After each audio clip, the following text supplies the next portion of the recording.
Kabar buruk, sudah keluar-keluar, Partai Nasdem ternyata tak serius usung Anies Baswedan jadi capres. Memang koalisi perubahan ini lebih kompleks dalam menentukan cawapres ketimbang koalisi yang lain.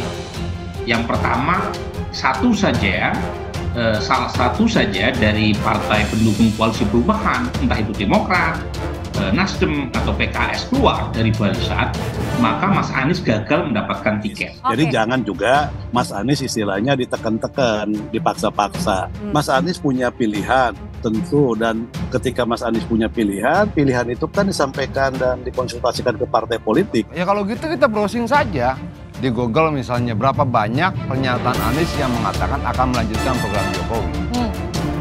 Dikit, hampir nggak ada. Rakyat menganggap bahwa hanya 27% lah Anies Baswedan akan melanjutkan program Jokowi. Artinya ini sudah menjadi pendapat publik. Bagaimana membantahnya? Dengan 10 kali pidato gitu, 12 kali pidato gitu, rakyat sudah melihat seperti itu. Yang ditawarkan, kami tawarkan, satu adalah tentu gagasan. Yang kedua adalah rekam jejak di dalam melaksanakan gagasan. Jadi saya siap, saya komit untuk menseriusi, dan ini sebagai panggilan tugas. Kalau dapat tugas kita jalankan, kalau enggak kita jalan lain, gitu aja. Partai Nasdem telah mendeklarasikan Gubernur DKI Jakarta yaitu Anies Baswedan sebagai bakal calon presiden di 2024 nanti. Kendati pencalonannya menuai pro dan kontra, safari politik Anies bersama Partai Nasdem sudah dilakukan. Namun komitmen Partai Nasdem untuk mengusung Anies di pemilu 2024 ternyata diragukan oleh sejumlah pihak. Dan beredar kabar Surya Paloh akan cabut pencapresan Anies bila diperintahkan oleh Bapak Jokowi. Belum lama ini, Ketua Umum Partai Nasdem Surya Paloh angkat bicara terkait pencabutan capreskan Anies jika diperintahkan Jokowi. Video Ketum Nasdem Surya Paloh ingin buktikan loyalitas pada pemerintahan beredar yang di jagat maya. Surya Paloh merasa tidak melanggar etika koalisi pemerintah. Apakah Nasdem capreskan Anies lalu kita dianggap tidak beretika, kata Ketum Nasdem ini. Kalau memang karena itu, lanjutnya Presiden tinggal perintahkan cabut capreskan Anies. Patuh apa tidak Nasdem? Kalau tidak patuh, baru sebut kita tidak beretika, katanya. Pernyataan Ketum Umum Nasdem tersebut membuat pemilik akun _pinter merasa terusik dan menilai Surya Paloh melakukan politik adu domba. Dan pemilik akun juga menanyakan apa hubungannya dengan pencapresan Anies dengan Presiden Jokowi sebagai kepala negara. Namun komitmen Partai Nasdem untuk mengusung Anies pemilu di 2024 ternyata diragukan oleh sejumlah pihak. Salah satu yang vokal menyuarakan adalah pengamat politik yaitu Refly Harun.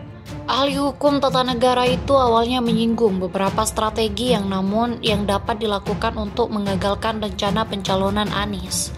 Pertama, bujuk kembali Nasdem ke kubu istana, tutur Refly. Seperti dikutip dari kanal YouTube-nya. Belak-belakan Refly menilai strategi ini bisa jadi berhasil dilakukan oleh istana. Apa alasannya? Kelihatannya belum tentu dikatakan tidak berhasil karena pernyataan tokoh Nasdem ini ingin menyatakan enggak peteken kalau seandainya Anies tidak jadi calon. Bahkan yang lebih liar, Refly juga menduga bahwa bisa jadi deklarasi Partai Nasdem sengaja dilakukan untuk menggagalkan Anies, termasuk dengan kini tegas menolak Partai Demokrat menawarkan ketua umumnya, yaitu Agus Harimurti Yudhoyono menjadi wakil Anies. Selain membujuk Partai Nasdem kembali menjadi koalisi pemerintah, Refly menduga sejumlah taktik lain untuk menjegal Anies di pemilu 2024 nanti. Pada intinya, menurut Refly, istana akan menggagalkan terbentuknya koalisi perubahan sehingga Anies batal menembus presidensial threshold terbesar di 20%. Ya, seperti membujuk Partai Demokrat keluar dari koalisi Anies, menawarkan ke PKS gabung kubunya Prabowo misalnya. Tapi kelihatannya ini agak lemah. Yang keempat yang pasti akan dikerjakan adalah menghalangi partai lain bergabung dengan koalisi Anies, ujar Refly. Sementara itu, baru ini ramai dugaan korupsi beras bansos era Anies Baswedan terkuak ke publik. Totalnya yaitu hingga 2,85 triliun. Mantan Rektor Universitas Ibnu Khaldun, Musni Umar, menyoroti dugaan korupsi bantuan sosial atau bansos di DKI saat Anies Baswedan masih menjabat sebagai Gubernur Jakarta. Menurutnya, dugaan korupsi bansos di DKI Jakarta tahun 2020 merupakan mainan Bu Ses untuk melakukan penyerangan terhadap Anies Baswedan.